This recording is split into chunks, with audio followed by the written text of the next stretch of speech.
परमात्मा ने बढ़ाकर उसकी खत्म कर दिया कि नहीं मरेगा।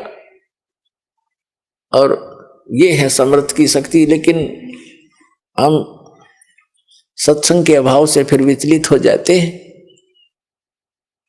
उसने अपना फिर जीवन नाश कर लिया मूर्ख ने।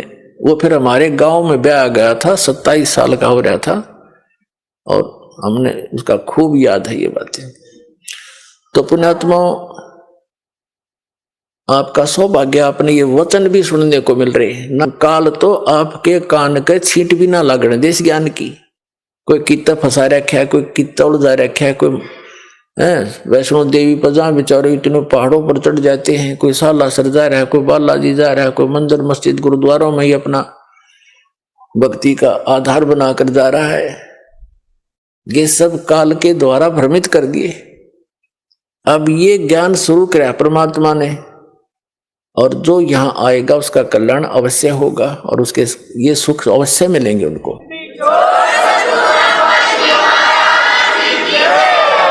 जैसे प्रसंग चल रहा था कि सबको मालूम है, ये तो सभी मानते हैं कि भाई बुरे का फल बुरा ही होता है, लेकिन डर निकल गया हमारा। डर कब निकलता? जब हमें ज्ञान नहीं रहता। अब हम अपनी मर्जी से, अपने व्यवस्था से भगवान के विधान को त्याग कर स्वयं अपने कर्म के लेख को चेंज करना चाहें, कभी नहीं हो सकता। जिस समय कंस ने अपनी बहन देवकी का विवाह श्री वासुदेव जी से किया, श्री कृष्ण जी के माता पिता थे वो, और कंस उनका मामा था, तो उसने बड़े प्यार से अपनी बहन का विवाह किया और उसको सी ऑफ करने के लिए अपनी नगरी की सीमा तक छोड़कर आते थे। स्वयं रथ को चला रहा था और दोनों उसके बहनोई और बहन रथ के पीछे बैठे थे। रास्ते में आकाशवाणी होगी कि तेरे मारने वाला कंस तेरी बहन की कोख से पैदा होगा, उसका 8वां पुत्र तेरी मृत्यु का कारण बनेगा। अब देख अकल की कमी है।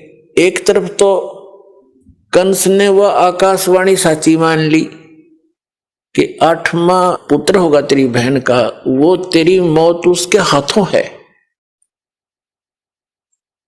ये तो अटल मान ली उसने, सच्ची होगी। फिर जो सच्ची मानी तो उसने फिर उसको बदलने के तरीके अपनी सोच से अपनाए, अज्ञानियों की सलाह से। वहीं से रथ को वापस मोड़ लाया और उनको दोनों को मारने लगा। अब अपनी मौत तो इतनी प्यारी, और बहन और दामाद उस बनोई की उसने कुछ भी ना समझी, अकल के हीन ने। तब उन दोनों ने प्रार्थना की कि भाई, उसकी बहन कहने लगी भाई मुझे मारे ना, कि बहन भाई का लगाव न्यारा ही होता है। भले ही वो इस बात को सोच रहा था, फिर भी बहन की इस पुकार को पर उसने जोर देना पड़ा। कुछ रजा मालिक की थी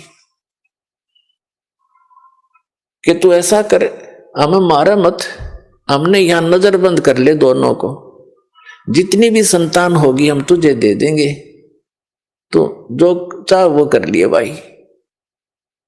तो उसने सब सोच ली, ठीक है मेरी 7वीं संतान, 8वीं तक तो मार दूंगा, 8वीं के बाद होगा इनके भाग की। उसने यहां तक सोच ली, तो उनको रख लिया। चल, बहन को मारने का भी पाप बच गया।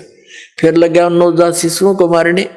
दुष्ट ने 9 मार दिए, 8-7 मार लिए, और 8वें को मारने लगा। वो आकाश में उड़कर चली गई, जबकि लड़का कहा था वह लड़की थी। बुद्धि फिर भी ना काम करी। तो कहने का भाव यह है कि उसने अपने स्तर से अपनी किस्मत को चेंज करने के लिए, आयु बढ़ाने के लिए सारे यत्न कर लिए, और वो की वो हुई जो आकाशवाणी ने कहा था। तो क्या अकल थी उसमें? एक तरफ तो आकाशवाणी को फाइनल मान रहा कि ऐसा होगा ही होगा, जब होगा तो ठीक है हाथ खड़े कर देना। अगर मैं दुष्ट हूं, मुझे शायद मैंने भी कभी उस बच्चे को मारा होगा, आज अपना बदला ले लेगा, 8वीं संतान को नसीहत हो जाएगी, तो इस करके जी लेना चाहिए था। और वो मर्या भी और पाप और इकट्ठे कर लिए। जब उसको ये पता चला ना कि आकाशवाणी फेर होगी, काल के तो ये काम है, पाप का घड़ा भरुआ हो, जब श्री कृष्ण जी का जन्म हुआ जेल में, और उसे लेकर उसका पिता दूसरे स्थान पर अपने मित्र के यहाँ छोड़ आया, वहां से नवजात उत्पन्न लड़की को वापस लाकर वहां रख दिया।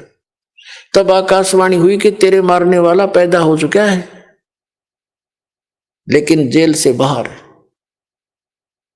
अब उसने सोचा भी आसपास के नगर के जितने भी उसके राज्य में नवजात शिशु थे,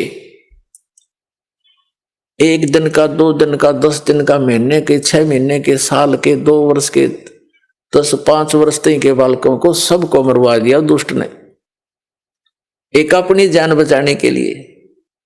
ये है अकल के कमजोर, अकलहीन, ये है अकल लूने, पाप का घड़ा भर लिया और मर के मान्या, मृत्यु हुई जो की तो जो बोला गया था। तो जब तक हम इसका समाधान, जैसे कोई धनी बनने के लिए जब तक इसका अपने किस्मत को बदलने का समाधान हम अपने तरीके से अपनाएंगे, वो हानि ही हानि होगी, लाभ नहीं हो सकता। और उसके चेंज करने की विधि बता रखी है कि मासा घटे न तिल बधे, विध ना लिखे जो लेख, और सच्चा सतगुरु मेट के ऊपर मार दे मेघ।